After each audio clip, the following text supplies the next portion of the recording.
Could we have a motion to approve the agenda, please? Second. All in favor? Aye. Motion carried. Thank you.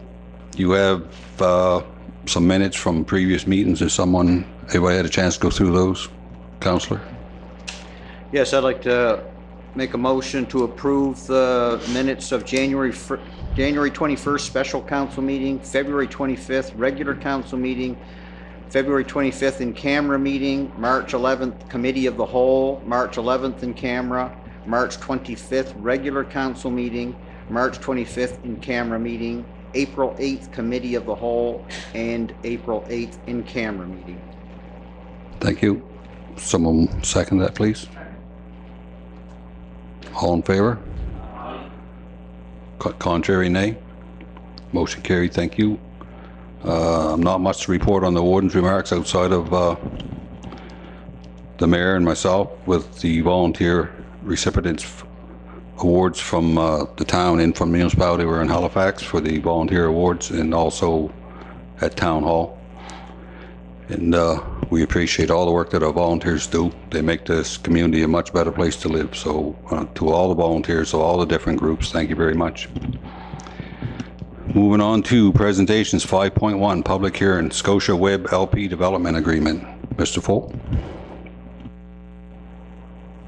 Thank you, Mr. Warden. Yes, the municipality of Yarmouth received an application from Scotian Web WEB LP, which stands for Limited Partnership.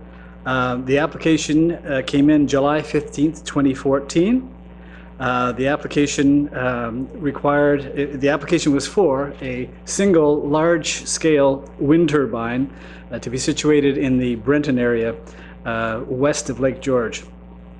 The PAC reviewed that application and held a public information meeting on March 17th, 2015. The PAC, following that public information meeting, recommended to Council the adoption of the development agreement with Scotian Web LP. Council subsequently set the date for this public hearing this evening. There were the two ads in the Vanguard newspaper on April 7th and April 14th. Also, in accordance with the council policy, written notification to adjacent landowners within a 1,000-foot radius of the property were sent out at the date of the first Vanguard notice, April 7th. The development agreement was vetted by our municipal solicitor and by the applicant themselves, and it was agreed upon. The policies in the municipal planning strategy are contained in Municipal Planning Strategy Part 11 on renewable energy and the Municipal Planning Strategy Section 15.2 that talks about criteria, all general criteria for meeting a development agreement proposal. The section Part 11 in the Municipal Planning Strategy dealing directly with large-scale wind turbines requires the development agreement that has been drafted. It requires a minimum 1 kilometer separation distance to any habitable residence. That requirement was met. I believe the nearest resident is at least 1,100, if not 1,400? 1,100 meters away. Also, our requirements, the policy requirements, are that the noise from the turbines meets the standards, that there's safety requirements that are met. All documentation from senior levels of government, the Ministry of Transport, Ministry of Defense, and all other senior level governments that have requirements for wind turbines have to be met.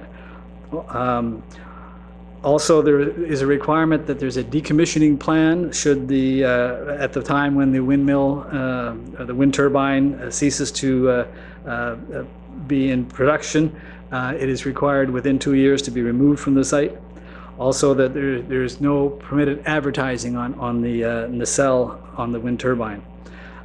In review of the these policies, all of those policies were met by the applicant, and the recommendation of myself, the planner, was both to the planning committee and to council to approve this development agreement. Just as an aside, the Scotian Winfield Group, who are the partners or proponents in this application, on their own, in accordance with their own business policies, they began back in January of 2014. They sent a written notice to all residents within 5 kilometers of the wind turbine site, notifying them and giving them information and contact information. They also held 2 open houses, one on May the 5th, 2014, and just recently on April 16th, 2015, at the South Ohio Community Hall. So unless there's questions from the councilors, the application, as I mentioned, meets all of the criteria in the municipal planning strategy, all of the policies and all of the requirements in the land use bylaw. And the recommendation going forward to council from myself is for the adoption of the development agreement, or the approval of the development agreement.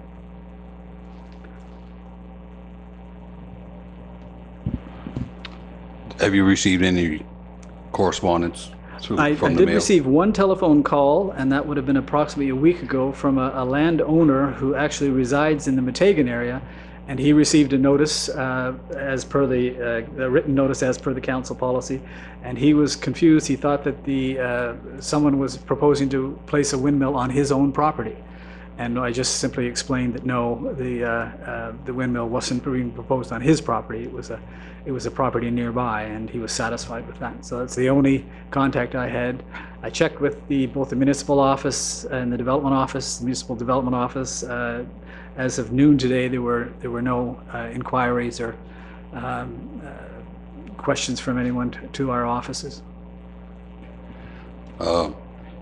Since this is a public hearing, and has anybody in the audience came and was prepared or wanted to bring forth some information? If so, that would have to be limited to 5 minutes. Can you do it in 5 minutes? Okay. Pardon?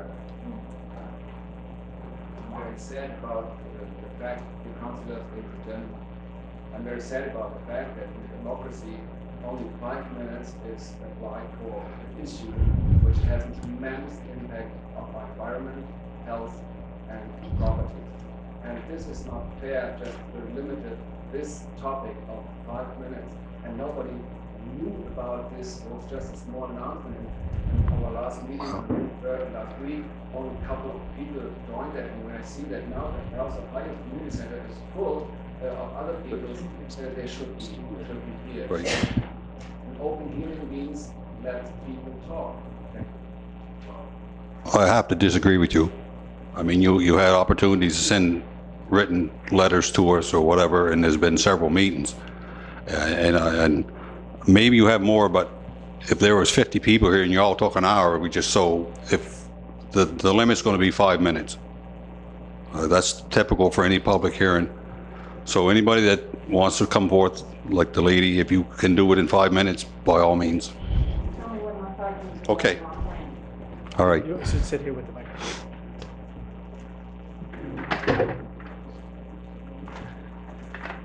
Would you state your name, please? My name is Doris Powell, Okay. and I'm a resident. Doris Powell, and I'm a resident of Yarmouth Municipality as well as Yarmouth Town, as well as Argyle. I'd like to start out with a word, post-democratic. If anyone doesn't know what that means, I implore them to look it up, because that's where we are today. And when I say that, I can show proof. I was at that meeting in May, and I walked in, and there was a lot of people didn't know what was going on, and these people here were doing a presentation and basically saying, oh, well, this is this idea we have of putting this turbine. And they had everyone sign in, which constitutes that they had a community buy-in, which really they didn't, because these people were just curious. And so I was there in protest, because I know what these things do to people. And so I stood up and said, I disagree Where do I say I disagree? Where can I sign? Where can I let people know that? I was then notified that it was too late because they only needed 25 people with $1.99 and they already had them. So that basically my voice was unappreciated. Nobody cared what I had to say because it was a done deal, okay? So that's an example of post-democratic. I own property within the 5 kilometers you mentioned. I never received a notice. And legally, proper notice requires a signature. So whoever you sent these notices to should have had registered mail, so they signed that they received them. You don't really know if these people got these letters. You know that you sent them in the mail, and that's about it. So anyway, I'd like to do a little education here about these wind turbines. And when I talk about wind turbines, I'm not against windmills. I like windmills, smaller ones. There's going to be 2 apparently coming here to Overton. These are the smaller ones that don't have any proven history of damage to human health. However, these large ones, the one you're talking about putting in, has quite a bit of proof of history and documentation that it's dangerous to human health. Some of these potential health impacts are for humans and livestock: decreased property values in abandoned homes near turbine sites, problems with turbine shadow flicker, industrial noise, and seismic vibration, negative impact on wildlife and habitat, erosion of rural communities and the rural way of life, undermining of tourism through the industrialization of the landscape, questionable financial viability, and increased power rates to the citizens. And that's where I think people are misinformed, because these things represent 30% increase in your electric bill. Anyone who's looked at their electric bill in the last few years, since they started putting these things in, will see that the bills have gone up. We're paying for these things. These people putting these things in are modern day carpetbaggers. They take their money and they get out. Then we get stuck with this thing that after 15 years is basically a boat anchor that's toxic. The magnets, toxic waste, you can't recycle the blades. There's out of it 11, what's the amount of concrete? 1.2 million pounds of concrete that these things are put in. And I don't really see where we need the extra power. When I turn on my light switch, it comes on. So I don't know where this power is going, why we need this extra power. So again, these turbines increase your energy bill. They cost over $2 million each, and that the cost of installation, operation, maintenance, and decommissioning will be carried entirely by the taxpayers, that's us, through subsidies, and the ratepayers through increased power rates, not by the developers. The developers are going to take their money and see ya. And I noticed that this is a limited partnership, so that means they'll get to make their money, go out of business, and then they're gone, and we're going to be stuck holding the bag. Now, I know the person whose land this is going to be on. He actually was at my house about 30 minutes ago. So, and I know he's renting the property, so this turbine can come on there. So this hits home because he's a friend of mine. I don't think he really understands, and he admitted to me he doesn't really understand these things and the damage that they pose to human health. But I do plan on educating him when I talk to him later this week. But I would just like to say in conclusion that this is not the right thing for Yarmouth municipality. This is not the right thing for Yarmouth. And I can't see why, other than greed and the money that would be made up front by the municipality as a partner, I can't see the long-range winning of what this is going to provide. It's upfront, and then you'll be paying for it later. The nominal rating of these turbines is being advertised as providing enough energy for 20,000 homes. Now, this particular one, I'm not sure about. I haven't given the information. That's another issue that was huge for me. I hadn't seen the article or the posting in the Vanguard. And I called today because I saw there was a public hearing, and it was just by happenstance I happened to notice. So I called the municipality and I said, what's this public hearing about? And she said, well, I can't tell you. And I said, well, how do I know if I want to go to the meeting if you can't tell me what it's about?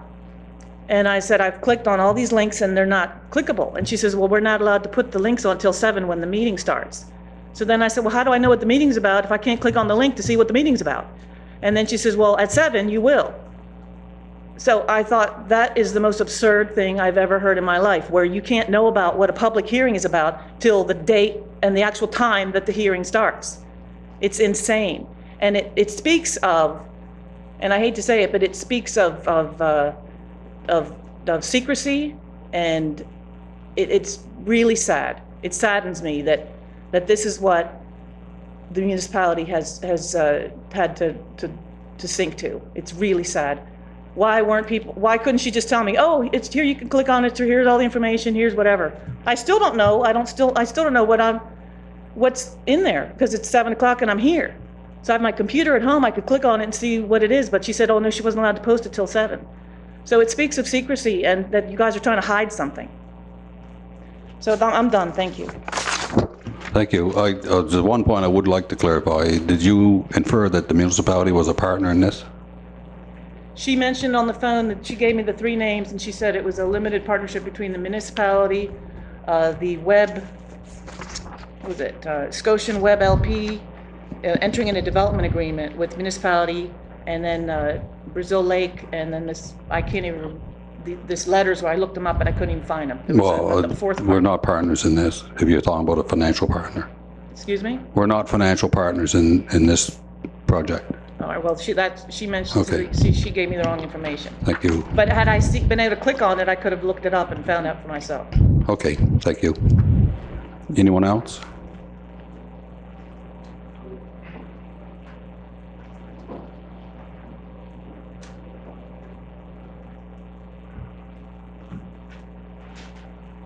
Dear ladies and gentlemen, honored council, I'm very happy to be here and to have the possibility to speak. And your name is, please? My name is Robert Winkelmann. I'm living Okay. 678 Lake George Road.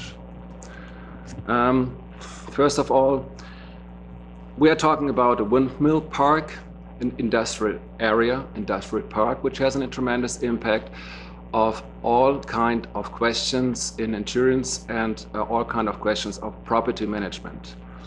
But I would like to make an excursion into a field, and I can say 99.9% of all the residencies here, including officials, have no idea what's coming up with this project. When there is 1, then there are 2, then there are 25, then there are 25,000.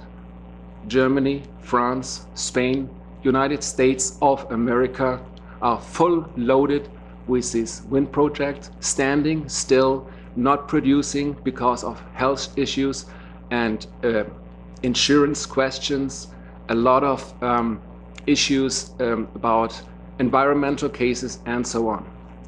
Let me start with an introduction. And we have to go back to 1969 when Dr. Day, a patrician, held a secret speech in Pittsburgh of the Parenthood Child Council, which is founded by David Rockefeller. And he started with why it is so as it happens. We take a short side notice and continue with our own business and do not care because we are surrounded with good feelings and planned wellness. Because it's simply not wanted by an untouchable and unreachable group of families and they are aligned in the corridors of arbitrary power. Unfortunately for the people of the world, everything is going according to the New World Order plan. But what is this New World Order plan? It's a nutshell, the plan is this. The dark agenda of the secret planners of the New World Order is to reduce the world's population to a sustainable level in perpetual balance with nature by ruthless population control agenda via population and reproduction control. This is manifested on the Georgia Guidestones built in 1980 in the county Georgia by well-known people. There is a secret story about that, who built that, but they are true, they are there, and you can visit them and can read in all languages of the world from yesterday and today these 10 commandments, which is the first one. A mass culling of the people via Planned Parenthood, toxic adulteration of air, water and food supplies, developing more bioweapons to export man-made virus, animals and humans, man-made pandemics, mass vaccination campaigns, human chipping programs, widespread and increasing number of high-frequency microwave radio towers and windmill parks, combined with blisters to increase the number of tumor and cancer growth to nervous diseases, denying the access of organic seeds, organic food, organic natural water, denying the growth and to plant own organic food, self-made and organic food, self-made terrorist actions to force changes of prepared laws and destroys countries and their cultures.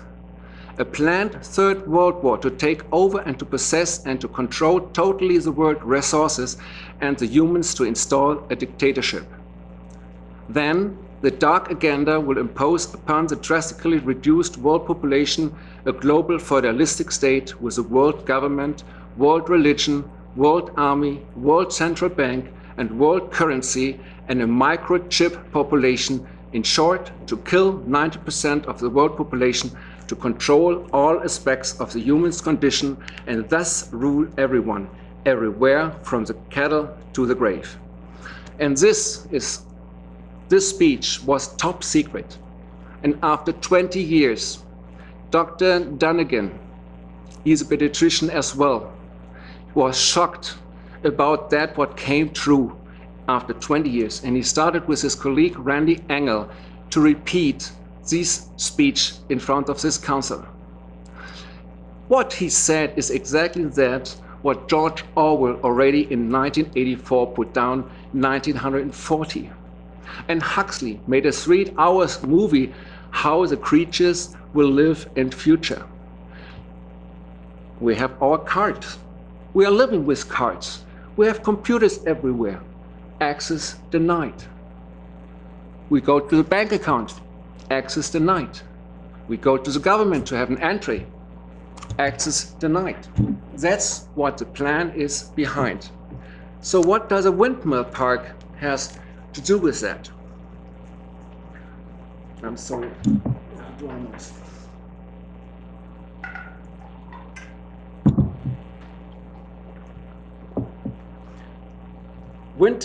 There is a thing what the US government are doing every day, everywhere in the world.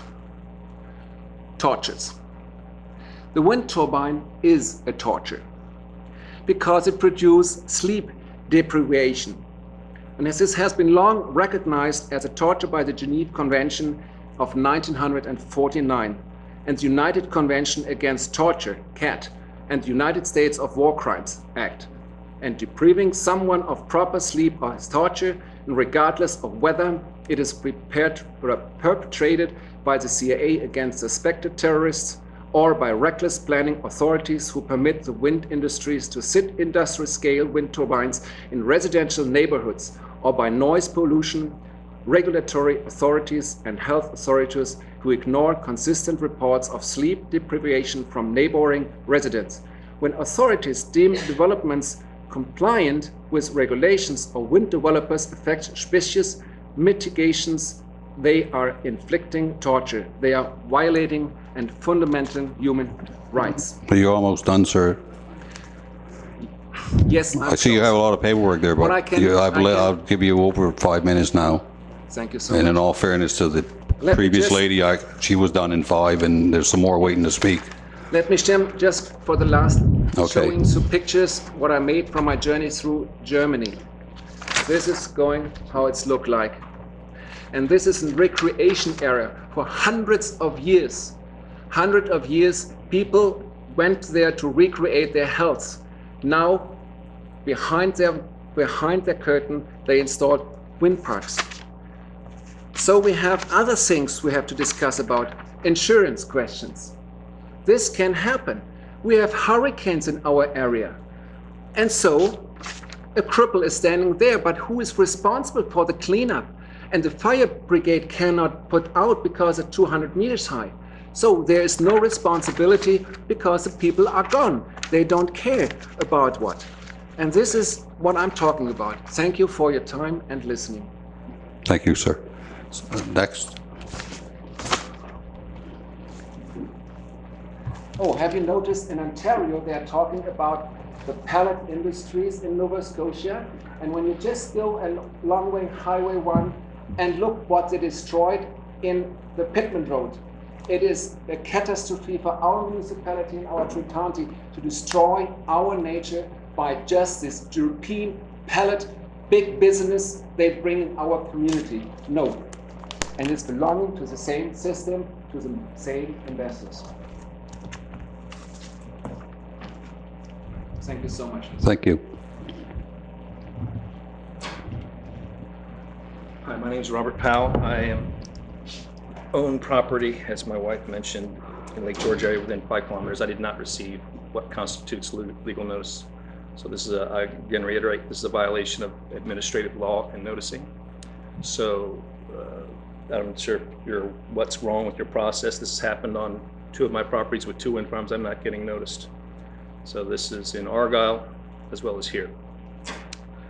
I have a little over a gig of digital evidence from University JSTOR, information streams from all over the world, refuting the safety specifications and answers that Brad brought forth from Canada government.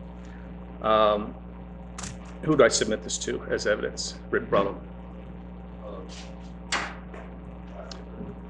And is there a record? Is this legally received? Do I get a receipt? Okay. So, in that data set is talking about noise.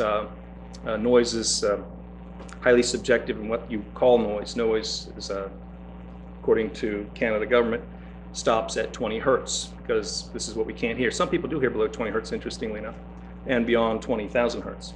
So where these devices generate a magnificent energy vibration at around 9 hertz, operates at 110 dB. This is the equivalent of if you were hearing a freight train at 10 feet, but it's at a frequency 6 dB below that. So for every 3 dB you drop, you quadruple the power level required to generate that same equivalent sound. So if you do the math, you're orders of magnitude of 20 times louder than a freight train at 9 hertz. 9 hertz constitutes a shock wave. You would hear this. You can't hear it, but it's being impinged upon you. This is why the bats are explosively decompressing as they pass through the shock wave in the vicinity of one of these larger scale turbines. They literally compress and then decompress, and their bodies can't accommodate the compression and decompression. They literally explode. Same thing with the birds. So this has been talked about, it's been dismissed, and it's just a bird calling, and they're just collecting data of how many birds are actually falling around them. So it's been basically a dismissal of our environmental concerns about birds and raptors and so on. The other aspect is the plan that Brad referred to, the mitigation plan to remove the wind farm. I don't know if that includes the removal of that foundation that's 1.2 million pounds of concrete and rebar that's 45 by 45 by 20 or so feet deep. So I don't know if that's going to get jackhammered out or what. I don't have a vision into that submission. This happened with me when I was down at Argyle dealing with the same issues, trying to get transparency into the application process so that I could actually rebut and collect information and actually provide community input. This is post-democratic, as my wife referred to. So there's no interdigitation where I can actually transact with the decision process other than after the fact when I'm here like now. So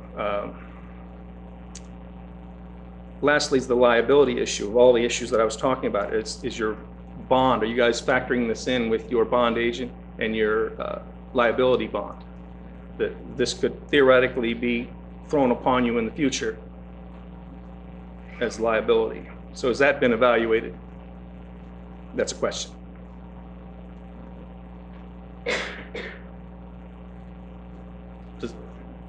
Yes, absolutely. Are you saying that, Has the municipality factored in an amendment to their liability policy for the municipality as a result of approving these? no, I Usually it don't. falls to the government if the private party is not liable. It always falls to the public. You're the closest, first pass to that. It doesn't come down to my level, it comes through you to me.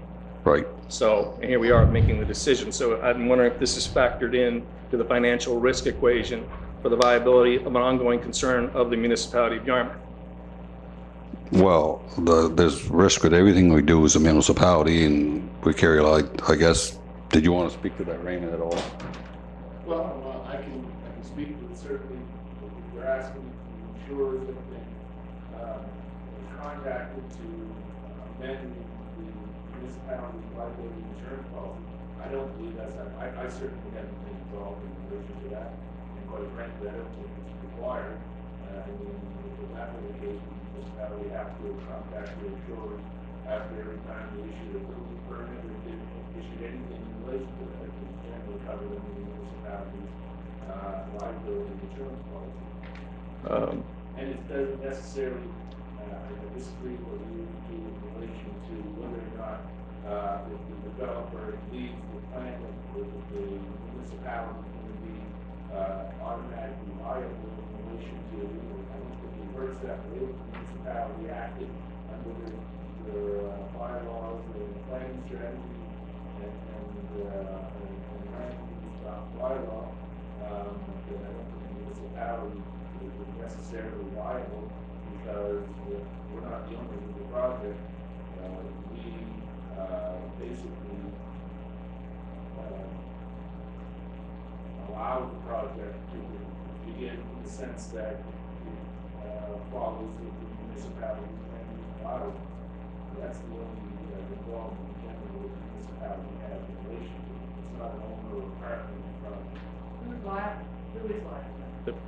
The builder of the structure. Yeah, the owner is the builder of the project.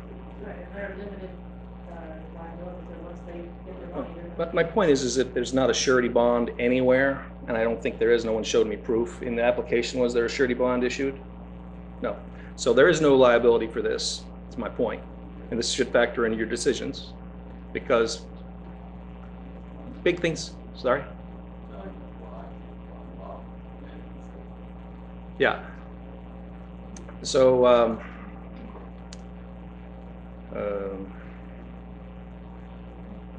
zoning of that property, is that considered industrial? what is the zoning? No, it's a rural development. Rural development. So it's curious that this is a rural development, but it's an industrial piece of equipment. If this were put, you don't see these downtown. If it was downtown, it would be called industrial, right? It was on a wharf down in Halifax, wouldn't happen there. So I just want to point out there's curious exceptions and exclusions for these types of structures in the most beautiful places of our province, usually close to the water. If you look at the wind farm studies, they're all along our beautiful shoreline. So we're blighting our view shed for future generations. And thank you for your time. Okay, thank you. Anyone else?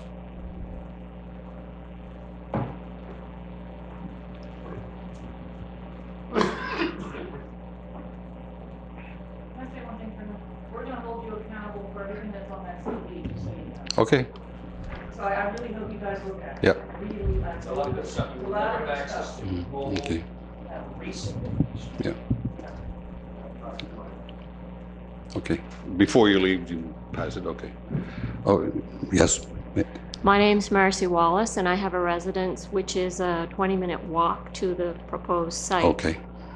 So, I'm really concerned, I'm really worried, I'm very much against the whole project.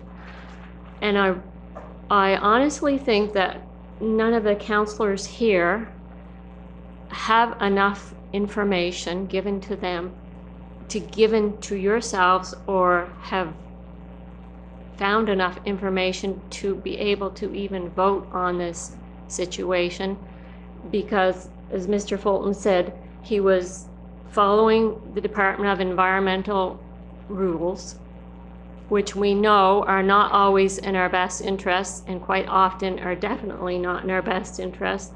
And I don't think we should rely on what is set up by the Department of Environment, as we know with our water systems. I think more information needs to be discovered here. And it's been difficult to understand the process because I've never been involved in a process like this. And I'm sorry I didn't speak to you, Mr. Fulton, earlier. I didn't understand the route to take. I did speak to Steve Paquette last year after the initial meeting. You know I'm not in favor. I'm not going to cite all the reasons because I really don't understand them myself, but I'm concerned about health issues. There's too many things we don't understand about this whole process, and I cannot fathom how it can be economical. The cost is astronomical, and I really believe also that the cost is going to fall into our hands, and it's not going to be cost effective. I don't see where that's ever going to happen. But something that can happen is the municipality can decide the distance from people's homes where these can be situated. And I understand this municipality may have a little longer distance than other areas, which is great, but it's still not far enough from people's homes. People in there that have cottages, hunting camps, I mean, it's a stone's throw. How safe is that for them?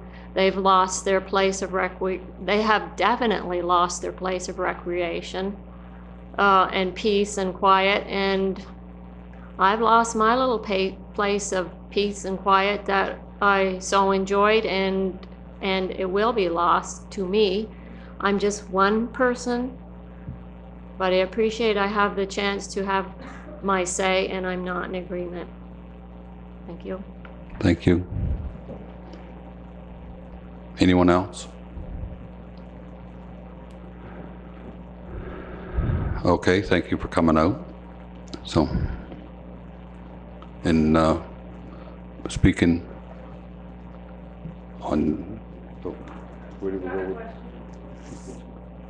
Okay, yes. When is it going to be voted on? Is it going to be voted on this evening or next week? No, right now. Yeah. I'd like to object just on the basis of evidence that I just submitted is not going to be reviewed. Yeah. So is this a public input meeting or is this a dismissal of data? Just like your comments on that. How can you vote if you didn't even look at what's on that TV? I mean, hello? Why are we here? Did I miss something? About 2 months worth, yes, but there's been public meetings, the company's held public meetings, the PAC's held 2 public meetings. There's been opportunity to write into council. Yeah, I went to the first public meeting and I said, I don't want this. Were you to the 2 meetings, the meetings that were here in this office? I don't know, I didn't know what I And What's the purpose of this meeting? That's what this meeting is to pass, is to See ya. Goodbye. pass or not pass, but I got it. okay, I'm done. I got it. You just let it slip. Thank you. okay, That's at least honest. Yeah, Thank Huh? we understand now. Okay. No say. Okay, well, as long as you're all, everybody on TV, just so you know, you got no say. okay. Thank you for coming out. And I'm not saying council's going to pass this, but they're going to, the decision will be made tonight rather to pass it or reject is what I meant to say. That this is the second reading of it and it's been in the works for a year. So it's council, unless they want to table it, will be making a decision tonight. Rob, I can't say what the decision will be, but that's the point. Brett, yes? This is the only opportunity for us to actually find that's like to take it to, or? Yes, sure, like 5 minutes. It's, okay.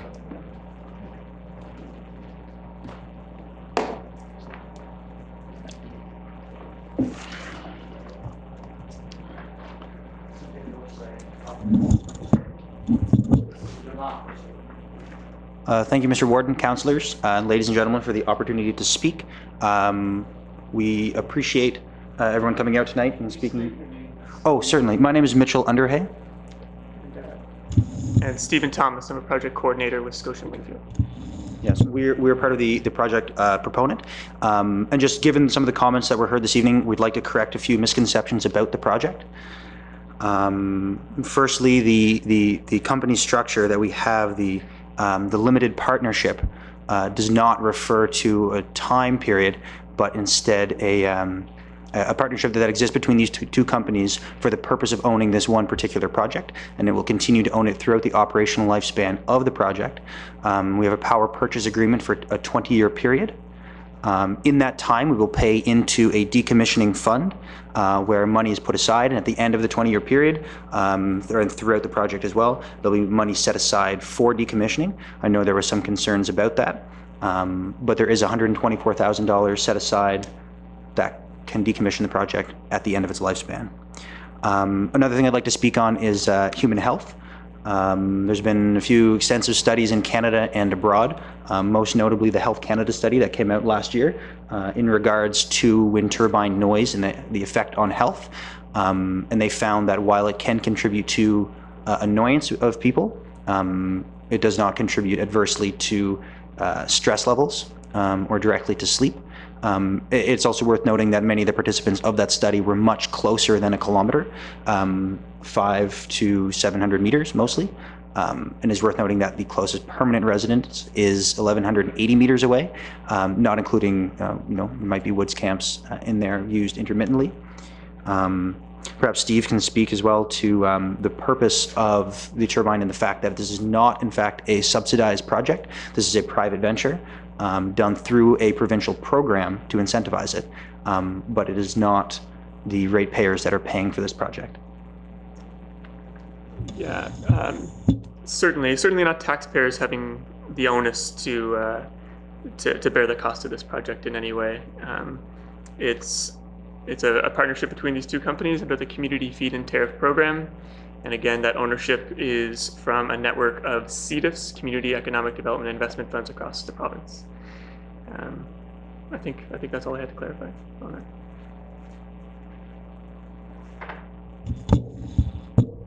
So on that as well, in terms of the environmental effects of wind turbines and the potential to kill birds and bats and other fauna, the greatest impact that wind parks generally have on the immediate ecosystem is the construction of roads, and the construction of those roads is quite comparable to the construction of any other road in the area, and it follows all of the same policy requirements.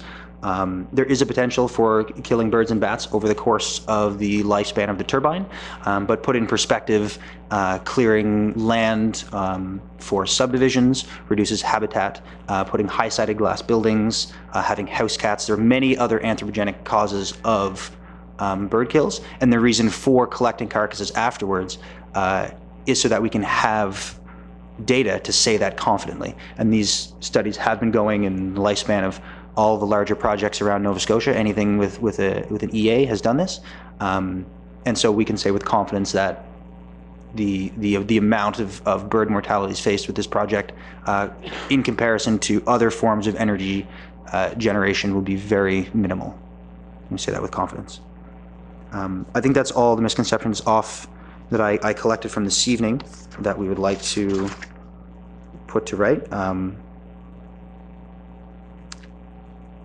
And just in regards to the changing of rural character and the erosion of the rural way of life, I think that there are many rural people that I've spoken to, and obviously not everyone agrees, but I think that there does need to be an infusion of business and local investment, and I feel that something, a project along this line with local investors could be an answer. It's a different character to rural life, but I don't necessarily think that's an erosion.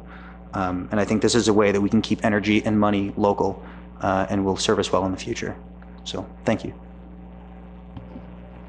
I do see some other people in the audience. Please don't be intimidated if you haven't prepared something on paper. If you just want to come to the mic and speak to the issue, either for or against it, please don't be intimidated. Come down. Can I ask, couple of questions. For instance, once this windmill is up, what do you expect to get per kilowatt hour as payment? That payment is set, it was set from a utility and review board regulatory process in 2011. That rate's set at 13.1 cents per kilowatt hour, and that's under this community ownership model. 13.1? 13.1 cents per kilowatt hour of sold electricity. And that's Nova Scotia Power paying the entity that owns the wind turbine.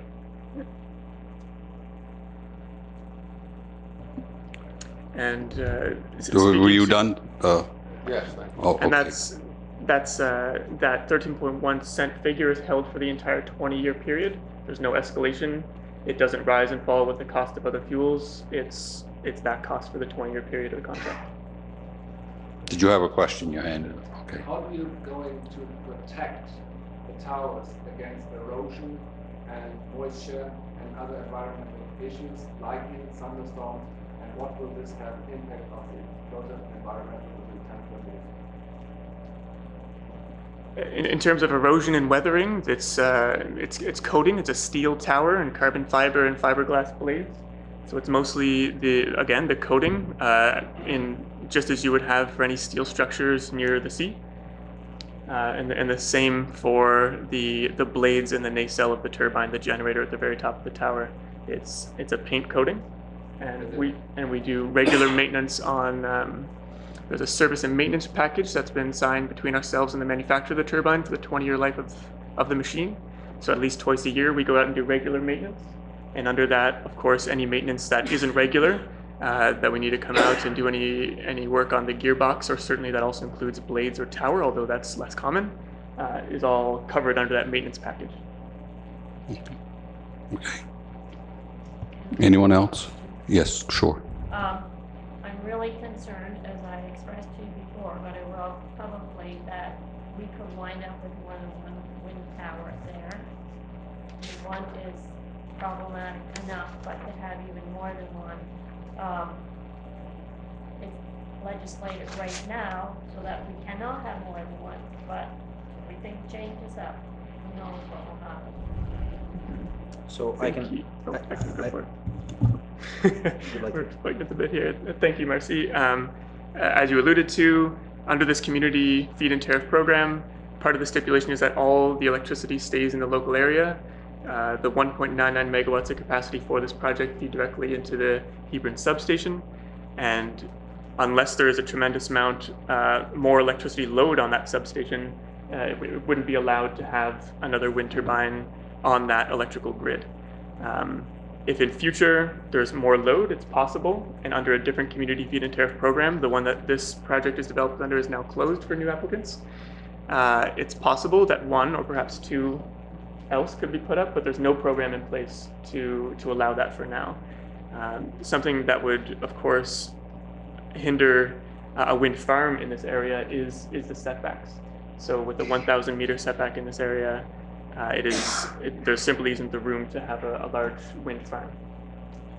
So the setback is for permanent homes, yeah. but it does not consider cottages or hunting cabins or any other recreational areas, only what's considered a permanent home. Yeah, I believe that the regulations that are used, and also to address your first question as well, if in the future there are more turbines proposed, it would go through the same development agreement process. So this development agreement that we're speaking of tonight would not extend to further turbines. So it would have to go through the same municipal process again. In regards to intermittent usage, the municipality delegates that power to the Nova Scotia Environment Standards, which is drawn off Ontario policies, as we were speaking to before. And those policies state that intermittent usage is sometimes hard to measure, and so things like civic addressing and connectivity to electrical grids are the type of thing that can dictate whether or not it's a permanent dwelling or not. And so if there are woods camps in the area, then we're certainly happy to try to map them and figure out if they're within that 40 decibel line or just how far away they are. So if they are within that line, what consideration would you have? We would speak to the municipality about mitigation factors that we may have. I think that comes down to the municipality to decide. So there are two camps within, well, I've forgotten how many decibels you think that We they were will be. looking at it, and it seems, I'm not sure exactly where the camps are, but they seem to be somewhere between 500 and 600 meters They're very along the close, Killam Road. less than 5-minute walk away. So they will definitely have a noise, they will definitely hear quite a bit.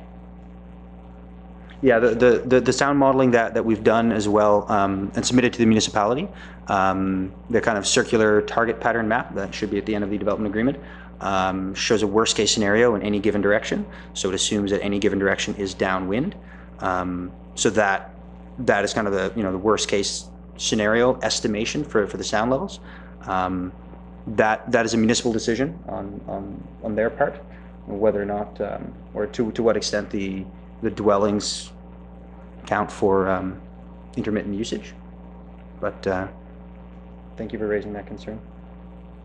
I also wanted to thank you for telling me about this meeting because I had no way to know otherwise except from the last meeting I went to last week. I don't know where it was advertised that this was going to take place on this date. I knew from last year's meeting it would happen in the future, but I didn't see anything advertised to let me know, or for me to know the process, or for people to get the information out to the councillors of other points of view.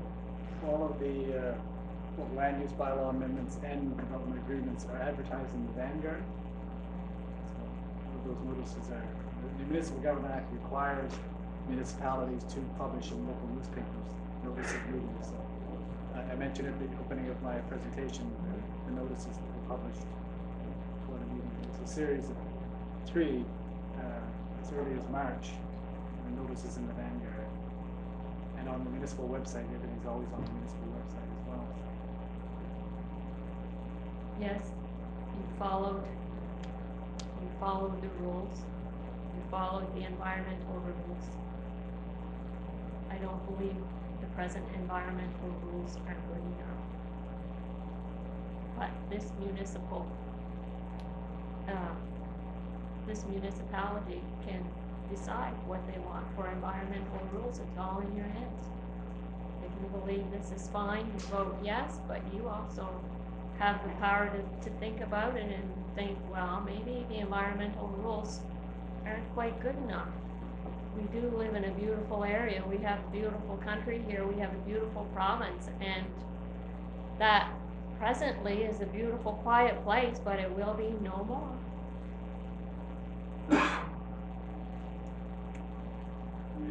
My question concerns,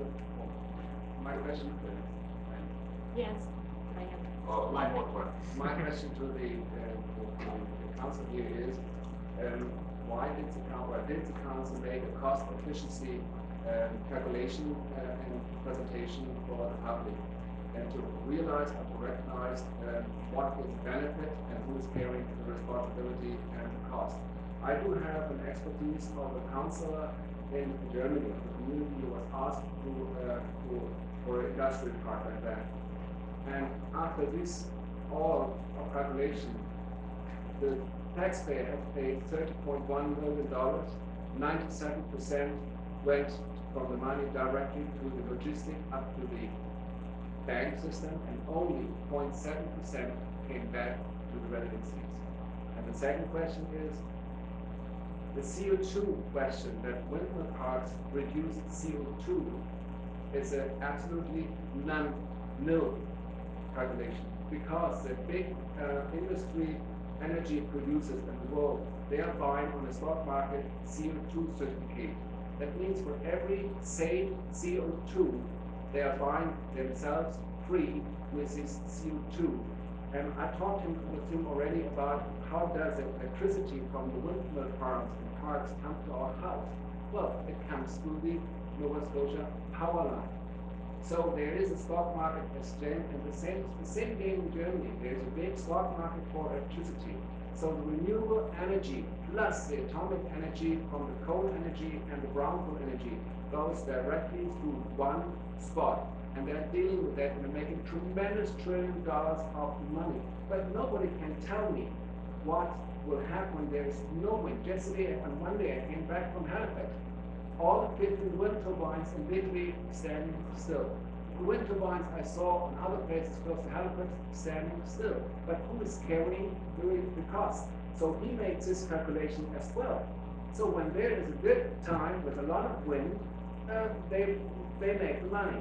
But when there is no wind, the community and the taxpayer is paying for the losses when there is no production, because the bank wants their interest every day paid back. And even when it's a small private company, they got the $1 trillion for the projects from the bank system.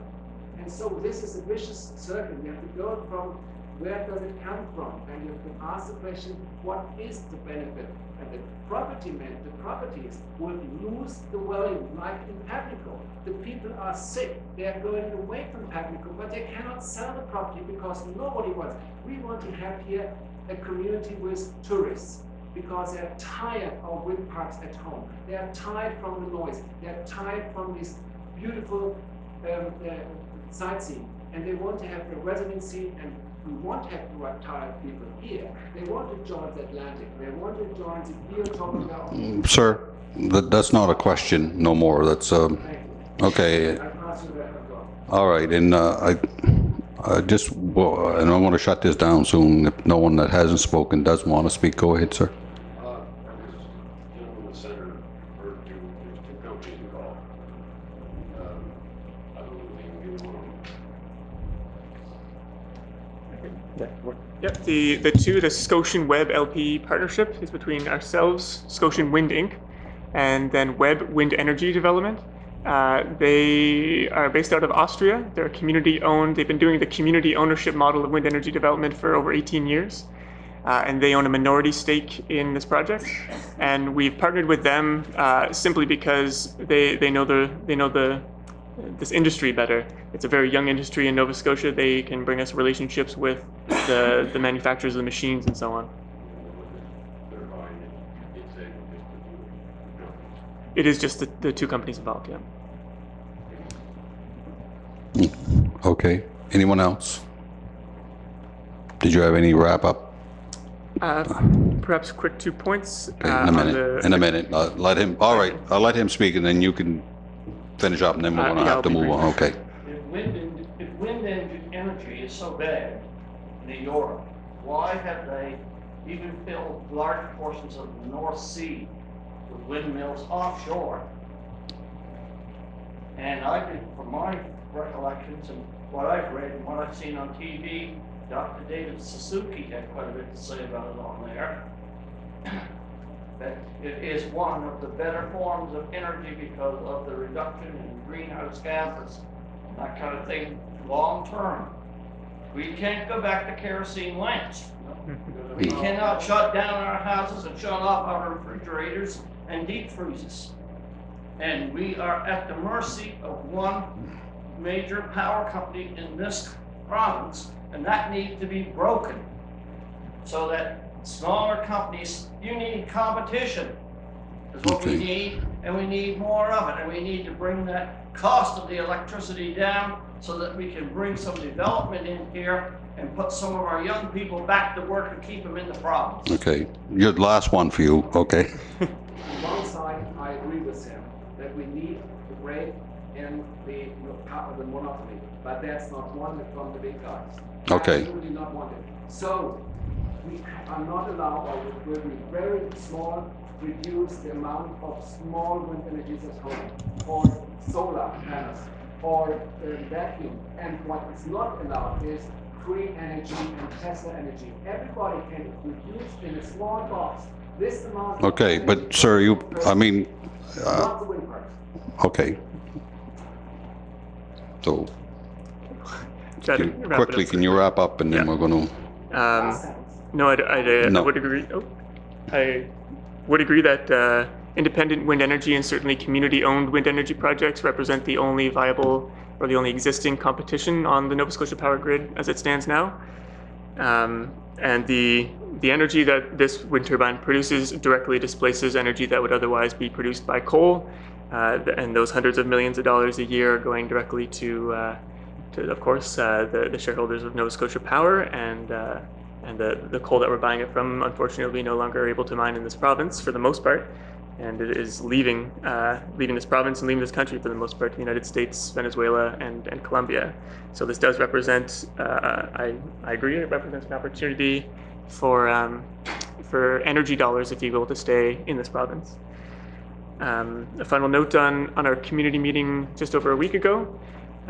There were over 25 folks in attendance, and as was spoken to earlier, a meeting that we had in last May, 11 months ago now, didn't have a sort of checkbox for folks to represent whether they were in favor or in denial or rejection of the project. This time around, we did have that. Over 25 folks were around, a few councillors and staff from this room were present, and over 50%, a majority of the folks who did attend the meeting were in favor by that count anyway.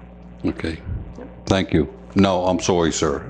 Yeah. Thank you all for your time. It's been Because you're going to bring a question, and we're just going to go back and forth and back and forth. And One thing to him. He mentioned the North Sea project.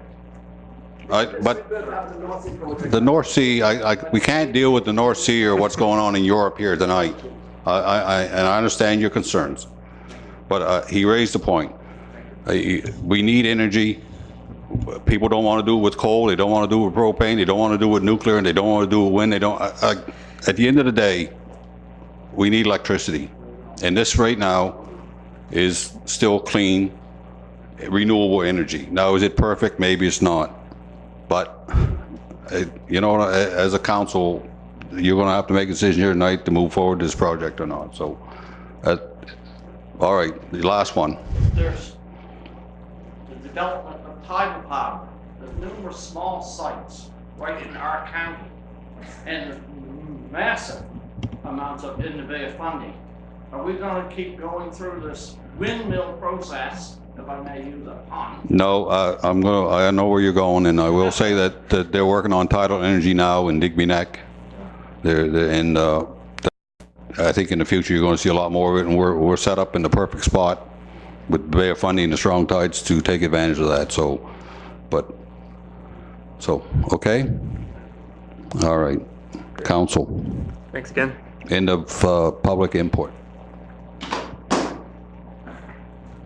Thank you. Thank you for coming out and taking the time to bring forth your concerns.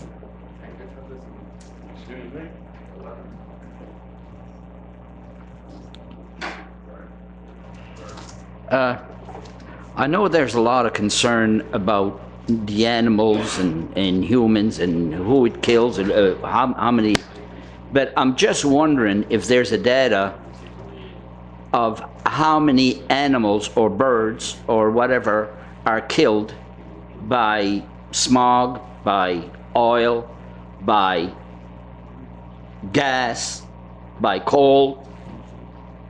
Is there more animals and human killed by windmills? No, forgive me. Someone was speaking over my shoulder. I didn't hear the very first thing. But your question, the scale of the impact of birds with the wind turbine compared to other things? Yeah. It's a very, very less than 1% slice of the pie in terms of birds per year that are killed by human activity. And what I'm asking is, do you know the difference between smog and oil and coal that kills animals? It's a product of habitat loss on a broad scale that is difficult to measure, but the loss of biodiversity is, as a cause of generally destroying forests and increasing CO2 in the atmosphere is significant.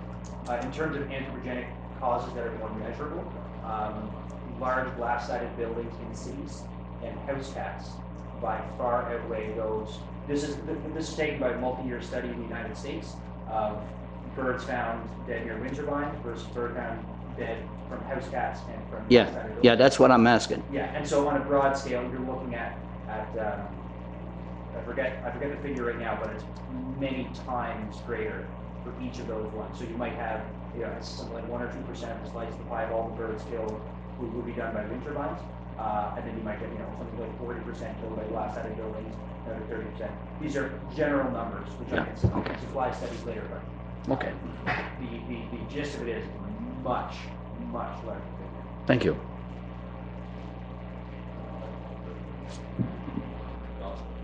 Thank you, Mr. Chair. I've sat and listened to everybody here very diligently, and I've taken up 2 pages of notes. And I really wish Mrs. Powell was still here, because there's a couple things that she said is absolutely false, and I want to correct anybody that's here and anybody that may be watching this via TV.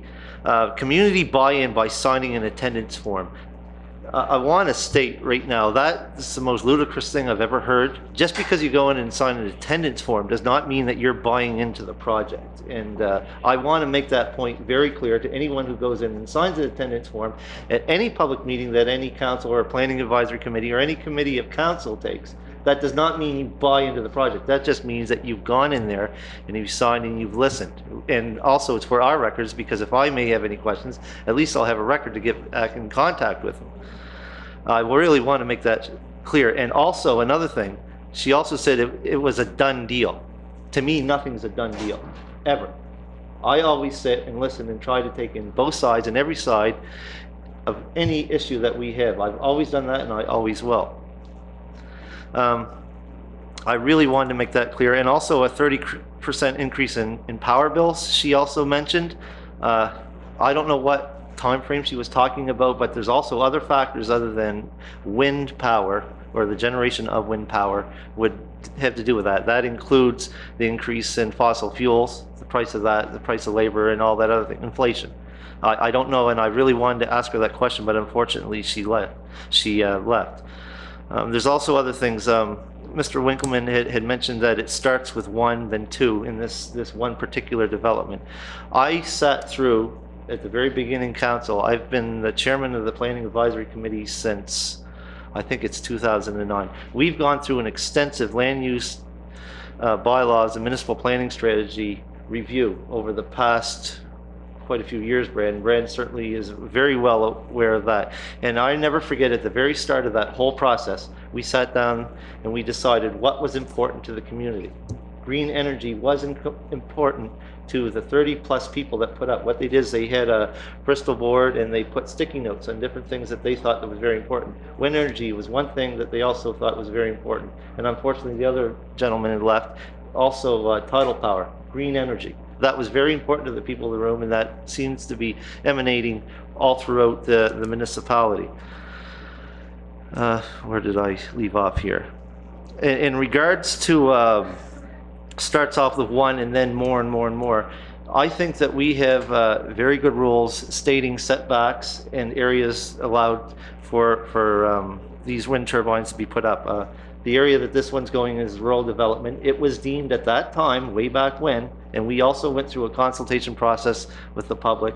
At that time, it was deemed that that was an allowed use in the rural development zone. I don't ever remember any opposition to that. And I don't have my notes with me, but I can certainly go back and check. In regards to Ms. Wallace, she made a comment about present environmental rules are not good enough. Unfortunately, the municipality does not have any real input or say on how the environmental rules are. I've currently and still am currently fighting with the Department of Environment, the provincial and federal side, in regards to the environment on nutrient input to lakes and river systems, and especially in the Carleton River system. I'm certainly involved in that, and I really wish that we possibly could make environmental rules, but that's not in our Municipal Government Act, and unfortunately we really can't do much. We can put forward our input, whether the bureaucrats and the politicians on the provincial and federal side will want to listen to us. Maybe, maybe not, and I find it's been more maybe not. Also, there was a comment made that we have not been given enough information. Well, I'm here to tell you that I sat through this exact same conversation, and I believe the warden also had in a proposed wind development in the municipality district of Argyle that was supposedly going to be going up in the Melbourne area, if I'm not mistaken. I sat through that whole process from beginning to end. I attended the community input sessions. I commended the council meetings, attended the council meetings. I went through that process right from the very beginning to the very end. And I'll never forget there in that meeting, someone said, it's a done deal. Well, it was planned to go ahead. It didn't, because council decided that they were not going to go forward with it. I do specifically remember that, so I wanted to make that a point. Nothing is ever a done deal. I have researched this extensively. I've talked to many councillors in the municipality of Argyle. I've gone down to Pubnico quite a few years ago, and I've talked to people that live next to the large-scale wind turbine project, and that's 17 turbines. That's not one. As a matter of fact, there's been people that's been building houses closer to that, and they have no effects. Yes, there has been people with issues. There was one in particular, but I unfortunately could not contact him. And I have gone through this, and I have researched this, and I'm going to put forward my support. However, with that said, I could speak on this for hours, and I'm not going to. I do have a question for Michael and Stephen, and it's regards to fire department, and it was 7.5 in this development agreement about training. And if I could find it again.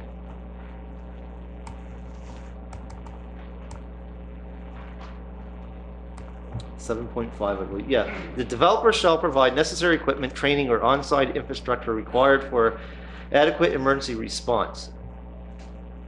I'm also a volunteer firefighter. Could you please elaborate just a little bit, not go into total details, but do you give the fire department special training, and whether that's to climb the towers to go put out a possible fire that may happen up in the generator in your room of the thing? Does that happen, or? That has happened to other turbines in the past. Of course, all this stuff is pretty well engineered, so that will not happen. However, in the case of a disaster like that, we do have our maintenance team from Vestas. I don't think we've discussed specifically training with the fire department, but I'm sure we're open to do that. If a turbine is on fire at that point, we should not climb the tower, and so there wouldn't be any result. There wouldn't be any benefit in doing that. If it's already aflame, then we should do it. The reason why I bring that up, because say for example, if there's a transformer fire, the fire departments just basically stand back and watch it, make sure that there's no fires that are started in the woods or other properties because of sparks flying from it. And I'm just wondering if that's the sort of thing that you would possibly expect the fire departments to do, because obviously we would not have the expertise or training, in, especially in climbing and things like that. But is that what you're looking for from the fire departments, like a support to what could possibly 1 out of a million shot happen up above? What I'd like to do is that's generally what we do. I'd like to check with our construction and operation manager just to see exactly. I'd like to come back with a proper response, because I don't know the exact answer to the extent of the training that we're prepared to do or what that entails. So what I'd like to do is get back to you with exact. I'm just curious as a volunteer fireman myself. Usually it'd be fire suppression around it. We don't anticipate any captive fire. If it does, then it would be suppression around it, because there wouldn't be much to do to climb the tower at that point. Yeah. But I can talk to our operations and construction manager just to come back, and he's the guy on the ground that deals with the day-to-day operation and the insurance policies for the turbines. So I'd be happy to get back to that. All right, I appreciate that. And this is not the first, well, this is the first development agreement going forward for this. However, we do have a couple more pending as well. So it's just information I'd like to find out for my own personal curiosity, and for other questions that other fire departments may have when I attend meetings with them around. And I have a question. The reason I'm asking is I'm a retired deputy chief in the fire department for Lake George. Is that wind turbine in Yarmouth district, or is it in Lake George district? It'd be in the Lake George district where that is. I'll tell you what I would do. I'd go down and see if there's any brush on fire, and as far as the tower is concerned, take pictures. Yeah, well, you, as well as you know, that's what we do with transformer fires. You stand back and make sure there's no other fires spreading around, and don't spray no water on it. That's for sure. Thank you, Mr. Chair. I'm sorry I took up a little bit more than 5 minutes than I usual. Really can't go back and revisit the public part of this, like, because we've been an hour and a half on this now, and we have, so. Mr. Chair, through you to the CAO, voting on this evening is in adherence to the Municipal Government Act, is it? Just for certainty? That's correct. The public hearing is being held this evening, and council can make a decision concluding the public hearing. Brad may have something to add to that. No, that's it exactly, Ken. It is a legal requirement to hold the public hearing prior to making the decision. There's no requirement that council make the decision now.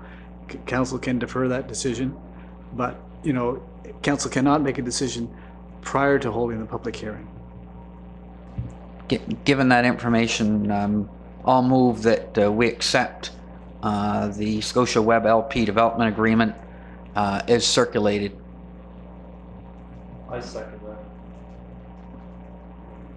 Thank you, gentlemen. Any discussion? I would like to add in, I think sorry.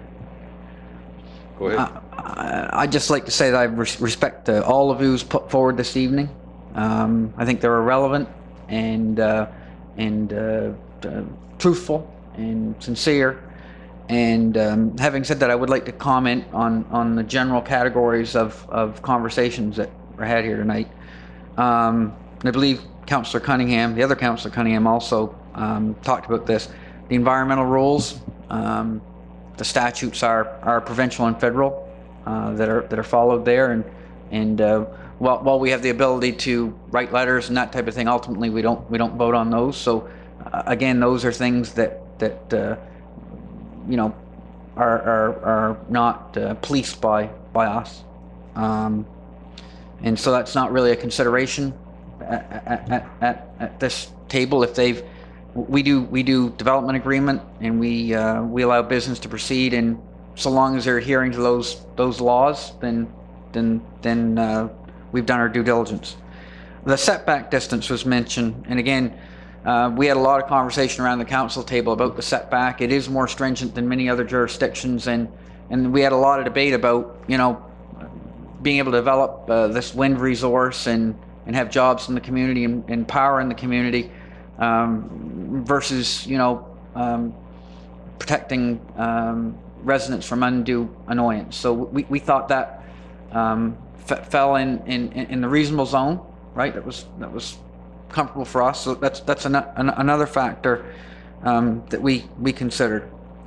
It's gone through the development agreement process, which is a process that we put in place, and I think it's a good process. And again, with a series of meetings and serious conversations around the issue, you know, excellent process, I believe. The energy cost, it's a provincial program, so while some of I appreciate those factors being brought to the table, it's really beyond the scope of consideration at our level, right? Those are provincial programs, and provincial politicians will have to answer those questions. And again, we've got a private enterprise that's engaged the municipality within the framework of our policies and bylaws, and they've been good, I think, corporate citizens in doing that to this point, definitely. Energy costs, security, and I'm no expert on this, but certainly a diversity of energy sources. Expense is one thing, but diversity of energy sources is important, because maybe in you know, a couple years' time that, you know, they say, hey, you've got to quit the oil and gas and coal, fossil fuels tomorrow.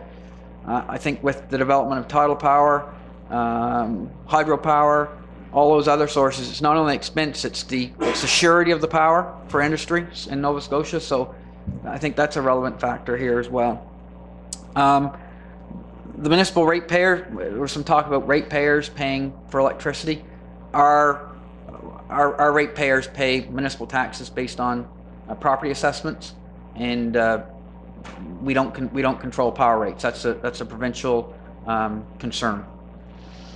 And again, there was a lot of talk about some international pieces around banking and you know, carbon CO2 trading and that type of thing, international markets. And again, that's outside of the scope of my decision making for this particular piece. I'm not saying it's not relevant in another spot, a sort of a higher level forum, but not at our council table. So for that reason, that's the reason I moved in the affirmative for the acceptance of the development agreement. Thank you, Mr. Chair. This won't take long. One thing that I did hear tonight is in regards to getting public informed, the communities. Maybe that's something that possibly, this is one of the first, if not the first, development agreement that we've entered. It's new to the municipality, and maybe we should be doing a little bit better job on advertising public meetings and things like that to make sure the public is a little more informed. And I do take that to heart. This, like I said, this is one of the first that we've gone through, and maybe the public is not being informed enough. Whether it should be more than just a newspaper, maybe it should be radio ads. I don't know what that answer is. However, I may be bringing this forward to the next Planning Advisory Committee meeting and maybe discussing that with the committee members. I apologize if you were not informed before, but however, that's taking. I've taken a note of that, and I'll make sure that I'll see that we possibly move forward in making sure that this is a little bit better process for everybody involved. Yes, you had a comment. Am I allowed a suggestion? Absolutely. All of us who got email, maybe we could have received information of when the council meetings would be on the subject. All right. I'm going to note that. Could I get your contact information before you leave? Thank you. Thank you, Mr. Chair. Appreciate it. Yeah, Mr. Chair, before we vote on it, I just wanted a quick question to Stephen, and I forget the other gentleman's name, but anyhow, I know in one of the presentations, I think it was Mrs. Powell made a mention about livestock, having effects on livestock. I mean, what type of livestock are you talking about? Cattle, that type of thing? And is there any really effect on cattle from these? There's been no measurable effect on livestock. There have been reported issues about livestock and wind turbines, but there's so many confounding factors in feed and weather that there's no measurable effect that I know of.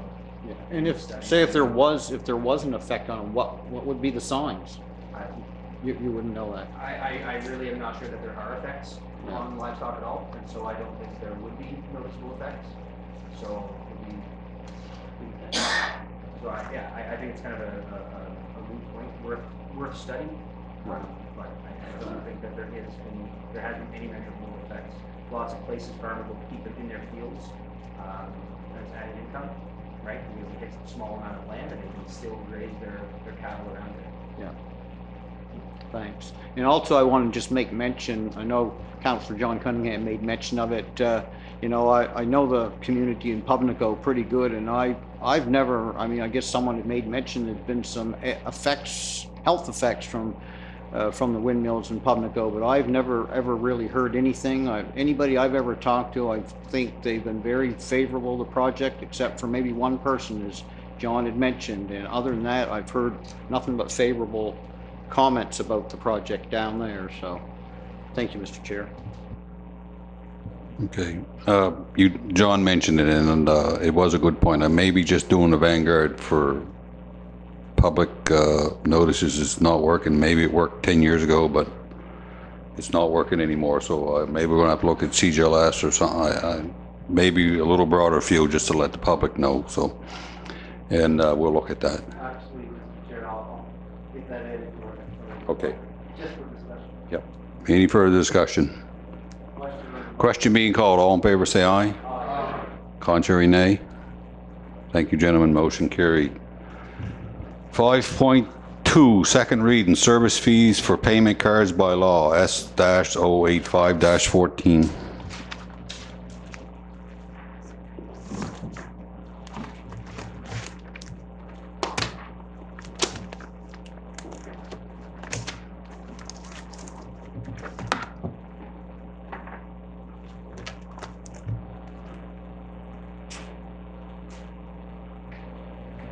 Counselor. Yes, Mr. Chair, I move that we approve the policy number S-085-14, service fees and payments credit card bylaw. We approve. Trevor, your mic was on. Yes. Okay. Any further discussion? Question being called. All in favor, say aye. Oh, sorry. I do have a comment to make. I did have at least one resident voice concern over the fact that when they use a Visa, MasterCard, American Express, other common credit card, that there'd be a fee associated with that.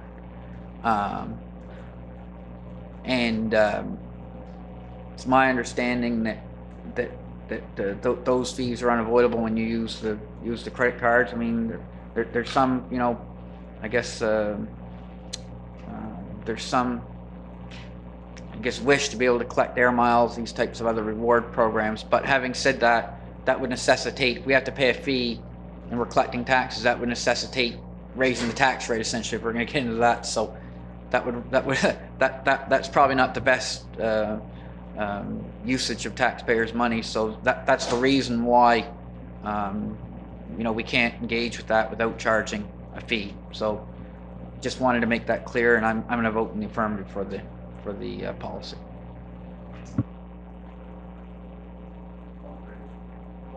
Question being called. All in favor, say aye. Contrary, nay. Motion carried. Thank you, gentlemen. Down to 6, Business Horizon 6.1, Healthy Eating in Municipal and Recreation Settings, Policy H-065-14.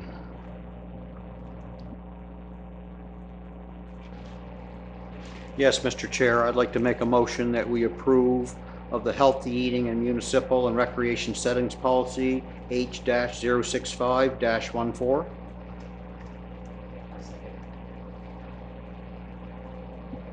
Okay. Motion has been seconded. Further discussion?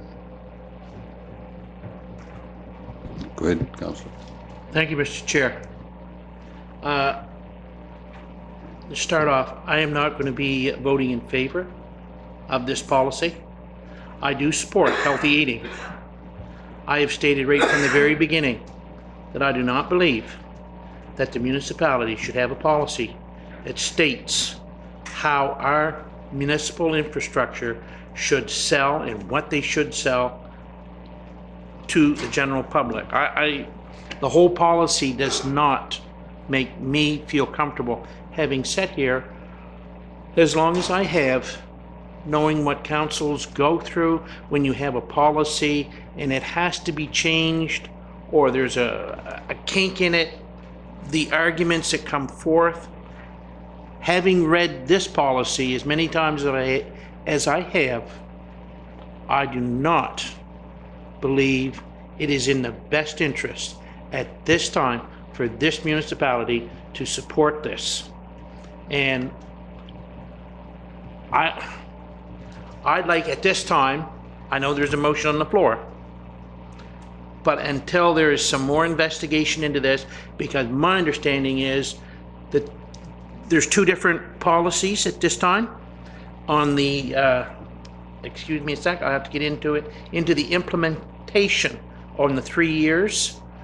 My understanding is that, if I read it right, that in year 2, deep fryers are to be eliminated. And I was given information late today that that wasn't to be. That wasn't going to be included. That was going to be looked at, that deep fryers may be eliminated. Well, in the policy I have, it says they are going to be eliminated.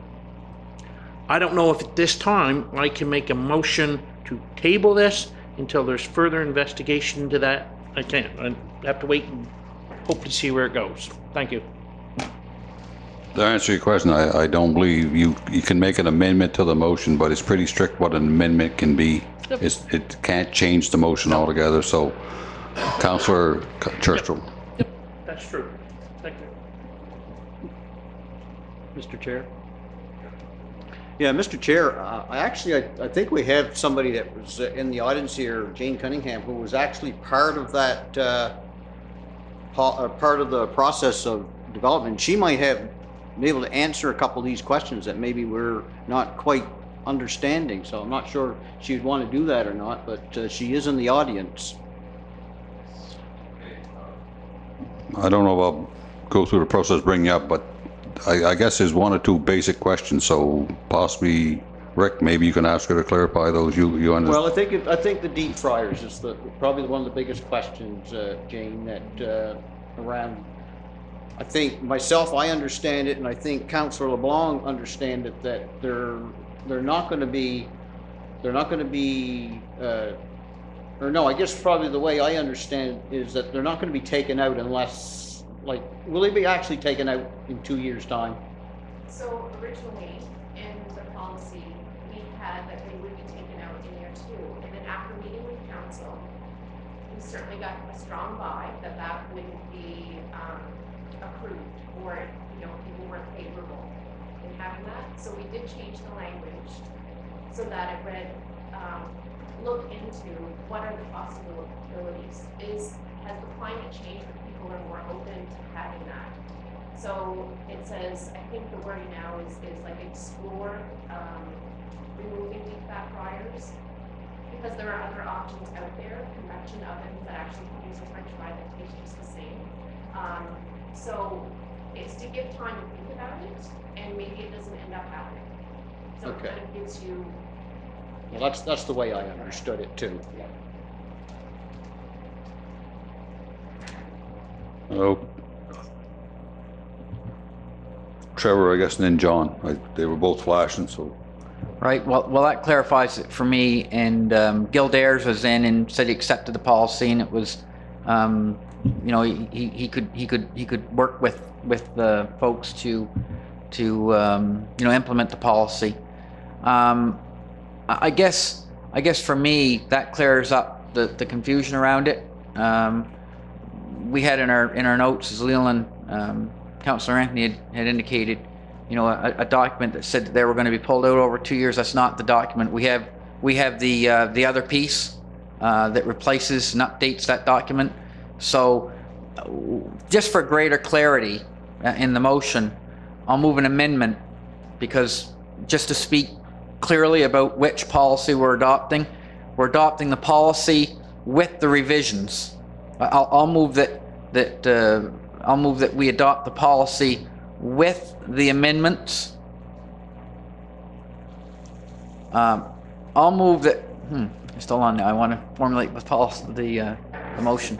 I don't think you need an amendment, Councillor. I think you Just made a an motion to understanding? the policy, and now the understanding is just exactly what the policy. Am I right, Raymond? Because if you're clarifying which policy, and she clarified it, it was the amended. Rick and Gerard seconded it. I mean, Rick could clarify his motion to the. Yes. It's the second policy that was received. So your motion, that's what is the revised, yes. And that's the one you seconded, Gerard, for clarification, okay. Okay. John? Mr. Chair. Rick, would you shut that mic off for me, please? Mr. Chair, just to be clear, because I don't want to beat this around the bush, and I don't want to say that we're voting for one thing or another. Just to be clear, the year 2, where is it? And the reason why I have a phone is because I have one policy on my computer and the other policy, the revised policy, on my phone. And year 2 implementation plan, it says on our computers, by the year end 2, deep fat fryers are removed. Just to be clear, that is on our computers.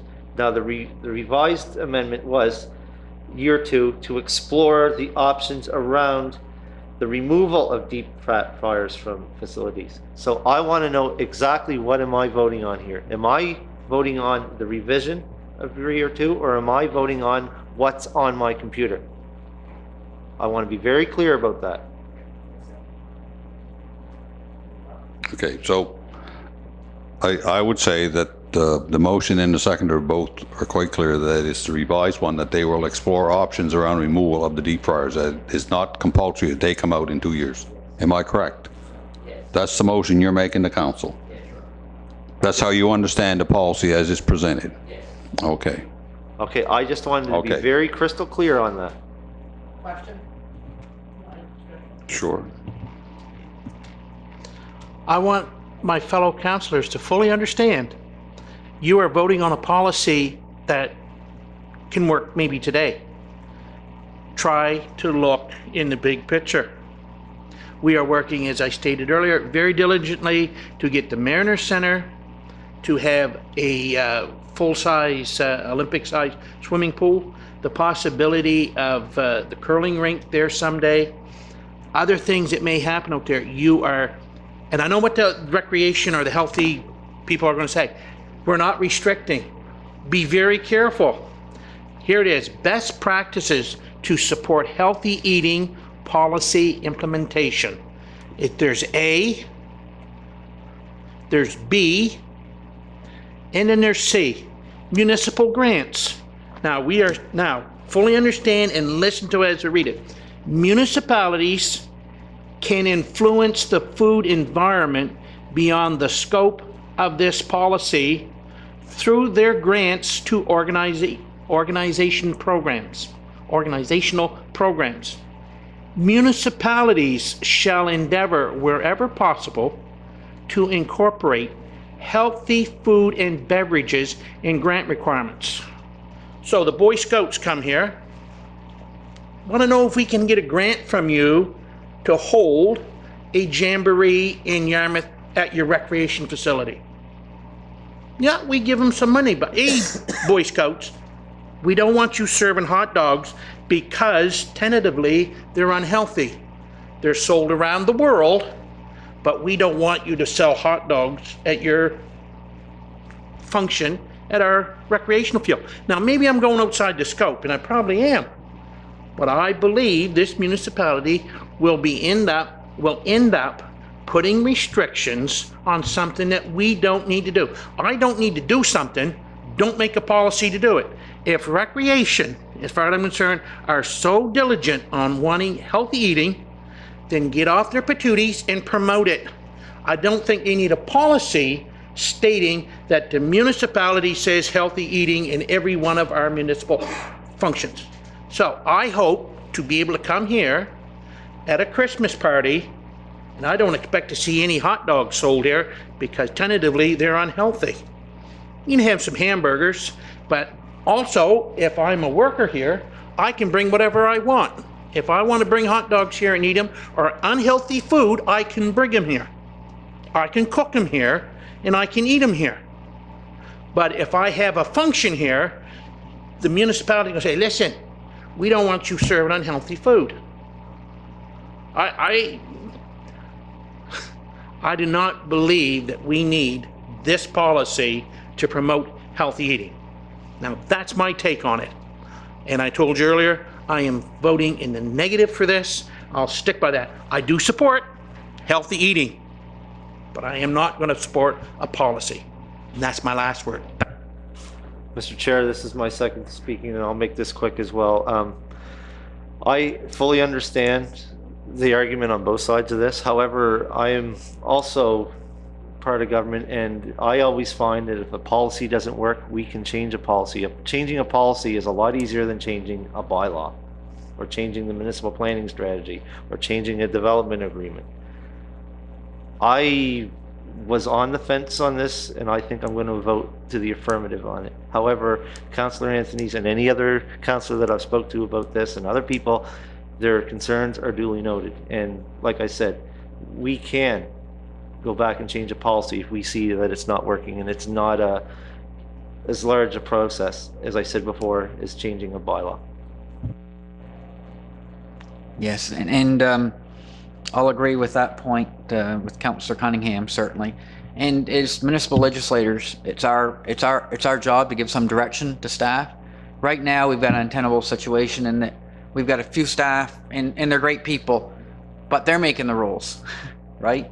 And that's what legislators do. Like we pass bylaws, we made some rules around land use bylaw, right? That's what people expect us to do to an extent. Now they've got to be reasonable, and I agree with Councillor Cunningham that certainly we can change that if need be in the future. We can make adjustments, but to just say we're not going to do anything, we're not going to move forward, you know, we're not going to have some general guidelines around this, some conversations to improve what we're doing for our residents. I don't think that's the way to go either. And again, I think we've done our due diligence and that we've had folks in several presentations. We had the Mariners Center manager out, Gil Dares. He said he could work within the framework of the policy. It's the implementation piece. And so let's give Mr. Dares and the Mariners Center and other municipal entities, you know, the ability to work together to move the situation forward. So I will be voting in the affirmative. Any further discussion? Oh, I'm sorry. Go ahead, Gerard. I'm going to say the reason I'm for it is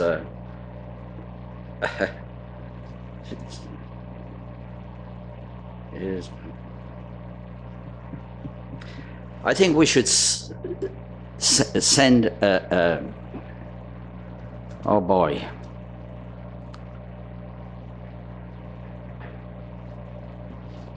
Clear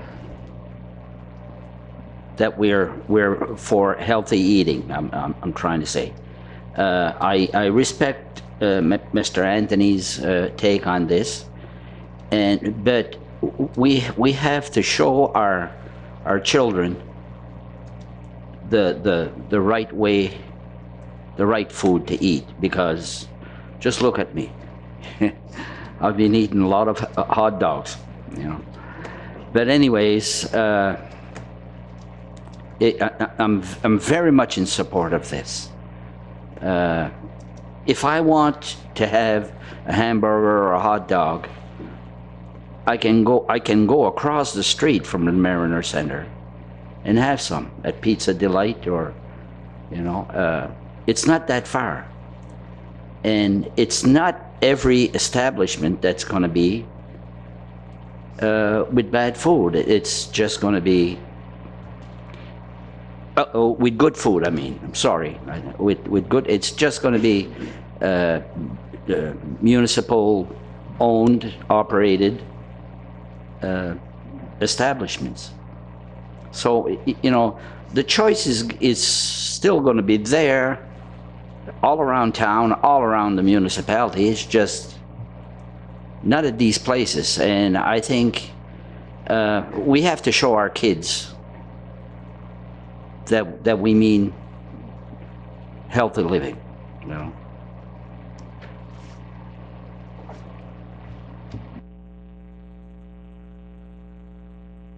Question being called. All in favor, say aye. Aye. Contrary, nay. Nay. Okay, thank you, gentlemen. Motion carried. And I'm not trying to be sir, but I just can't let the public start interjecting on council business when they're making a motion. I'm sorry, okay?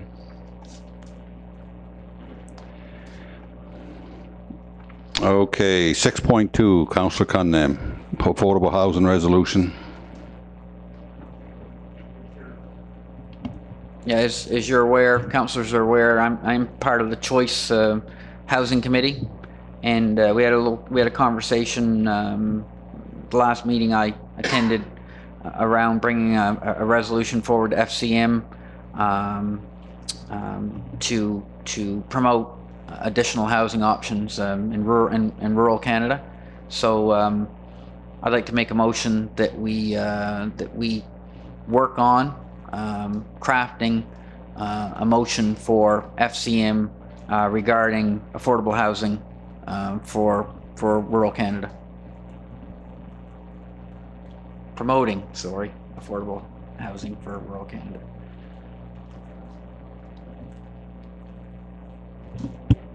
Okay, so that's just somewhere you want us to go moving forward from now, okay. New business, 7.1, transient vendor bylaw T-088-09, first reading. So we need to either reject it or move it forward for second reading. Councillor? I'd like to make a motion to approve the first reading of the transit vendor bylaw T-088-09. Moved and seconded. Any further discussion? Question being called. All in favor, say aye. Aye. Contrary, nay. Thank you. 7.2 is spring cleanup. For those that are watching on television, if you haven't received in the mail what can and cannot go into the spring cleanup, please contact our office or go to our website, Yarmouth Municipality, and the information will be there. March Development Report. You had a chance to go through that. Somebody want to move? Councillor Anthony? I so move the March Development Report is presented. Second. Moved and seconded. No discussion. All in favor, say aye. Aye. Contrary, nay. Thank you, gentlemen. 7.4.1, we need a motion to support what the hospital, the Yarmouth Hospital Foundation Spring Gala. So, Councillor? I'll move that we support the 2015 Spring Gala Hospital fundraiser in the amount of $1,200 for a table, and that we invite volunteers and to be seated at the table along with a couple council representatives. Thank you. Do we have a seconder for that? I'll second that, but I believe that we had decided that we were going to invite the volunteer fire chiefs and if not the deputy fire chiefs. So if that could be added to the motion, I'll second that.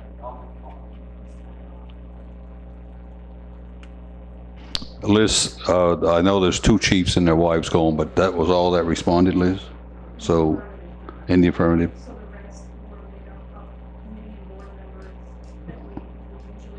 Okay. So, Okay. and maybe next year we'll try that again and see if we can get those that didn't respond or something. John, is that fine? Okay. Question being called. All in favor, say aye. Aye. Contrary, nay. Motion carried. Thank you. We have grants. None of those are time. We move all those to budget. Someone want to move, Councillor Churchill? Yes, I'd like to make a motion that we move all those requests to budget time. I'll second that with discussion. Okay, go ahead. Thank you, Mr. Chair. I guess I'll direct my question through you to the CAO. Can we invite any of these in to a committee of the whole, any of these grant applications, to make a presentation? I went through them today, and there's 1 or 2 I'd like to have them come in before our committee of whole. Is that possible, or?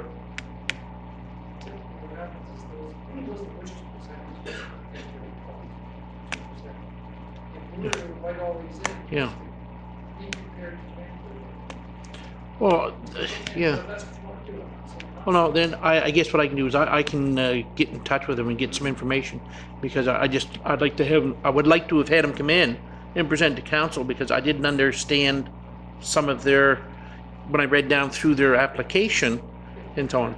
There are particular items or information you want to produce from us. Okay. Okay. And we can request additional. Okay. Okay. Okay, thank you. Okay, any further discussion? All in favor, say aye. Aye. Contrary, nay. Thank you, gentlemen. 7.5, film industry, Councillor Cunningham. Right, I'll be brief. I just wanted to speak to this one. As we all know, the provincial government did eliminate the tax credit for or much of the tax credit for the film industry, and really that's not the key piece. The key piece is that we do have a building next door that's vacant, and whether it's this is sort of the genesis of my thinking, whether it's working with the provincial government maybe to house folks from the film industry, that type of industry, or whether it's to use that center for a government call center. There's been a number of jobs migrated out of Yarmouth County recently, rural Nova Scotia. That would be a great center, contact center, government contact center. So I'm going to make a motion that we write a letter to the new Economic Development Department. I'm not certain just what the name is offhand, indicating that we do have that building available for government business purposes, potentially to lease or have folks come down and occupy it with jobs. So again, it's not well worded, but I'll make that a motion. I'll second that. Moved and second. Any further discussion? I need a little clarification again on what your motion was, Councillor. Simply to write Economic Development Department indicating we do have a vacant building in our business park that is available for rental if they have requirements for such a building. You're talking about the rent or the provincial development? I'm talking about rental.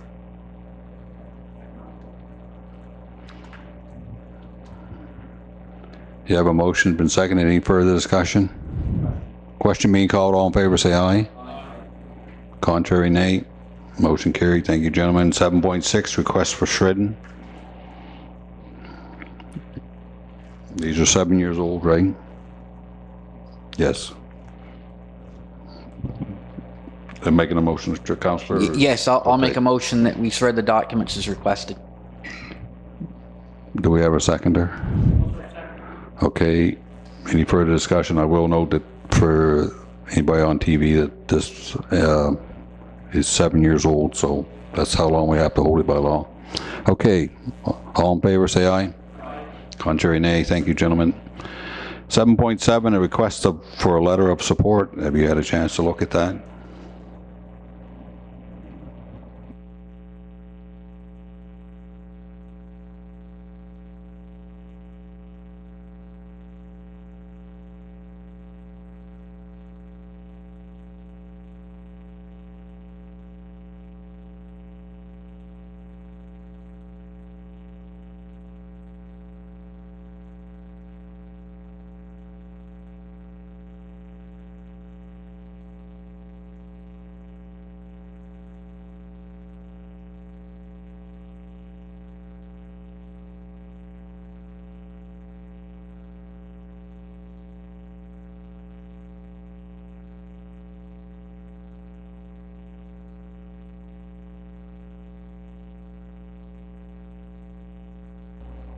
Yeah, thank you, Mr. Councillor Chair. If council remembers here, and if they listen to the radio, I believe it's about a month back, Bernadette McDonald was speaking to CGLS, and they had a whole weekender program about sexual violence against women. I certainly agree with what they're asking here, because what they're trying to do is transfer knowledge and best practices of harms on online pornography and all that other stuff. Using the socioeconomic model to identify the system's barriers and system changes necessary. And this is something that I think that we should all be looking forward to support. So therefore, I'm moving to, I'm going to move that we send the, let me get the top here. I'm having computer issues again. I'd like to send a letter of support to the Tri-County Women's Center in this regard. Moved and seconded. Any further discussion? All in favor, say aye. Contrary, nay. Thank you. You have your reports there. Moving down without seeing no lights. Okay, I'm sorry. Go ahead, John. I'd like to inform the public that the PAC meeting was canceled last week. However, I have spoken to Brad about this. He is currently working on subdivision bylaws. This is something that the community had been speaking about in regards to allowed uses and needed changes, because this is the next big step in our planning process that needs to be looked at. Also, in regards to Yarmouth and Acadian Shores, I must inform Council that I regret to inform you that I have missed 2 meetings in a row. I was away for the first one. This week I was not, the past YASTA meeting I was not feeling well. However, I am keeping on top of that. For those of you who don't know and maybe watching, I am the chair of YASTA, but I have been keeping on top of the issues and making sure that our tourism tourism season over the next year is going to be a better success than it was last year. So my apologies to council. Thank you, Counselor. In-camera recommendations 9.1. Oh, go ahead, Rick. Yes, I'd just like to inform everybody that the Friends of the Yarmouth Light will be reopening again on May 15th. Thank you. Moving on to number 9, in-camera recommendations 9.1, intermunicipal airport agreement from April 8th. We need a motion to approve our percentage of the funding for the airport. Counselor? Thank you, Mr. Chair. I also move that, I can't remember the full wording, but the intermunicipal agreement for the Yarmouth Airport. Thank you. Do we have a seconder for that? Any further discussion? Question? Question being called. All in favor say aye. Aye. Contrary, nay. Thank you, gentlemen. We have another, I think, one in-camera recommendation for sure. 2? That's okay. Counselor? Right, I move the approval of the capital expenditure to proceed with the contracts for improvement at web.com. And just for greater clarity, that's the contracts for the new flooring up at web.com, which is necessary for our tenant. They're old and need to be replaced. Moved and seconded. Any further discussion? Question? Question being called. All in favor say aye. Aye. Contrary, nay. Motion carried. Thank you, gentlemen. Is the Western Regional Yeah. Housing Okay. Authority? Thank you, Mr. Chair. I move that we reappoint Dolores Atwood to the Western Regional Housing Authority. Do we have a seconder for that? Moved and seconded. Any further discussion? Question being called. All in favor say aye. Aye. Contrary, nay. Motion carried. Thank you, gentlemen. And that being it, I move the meeting be adjourned. Thank you.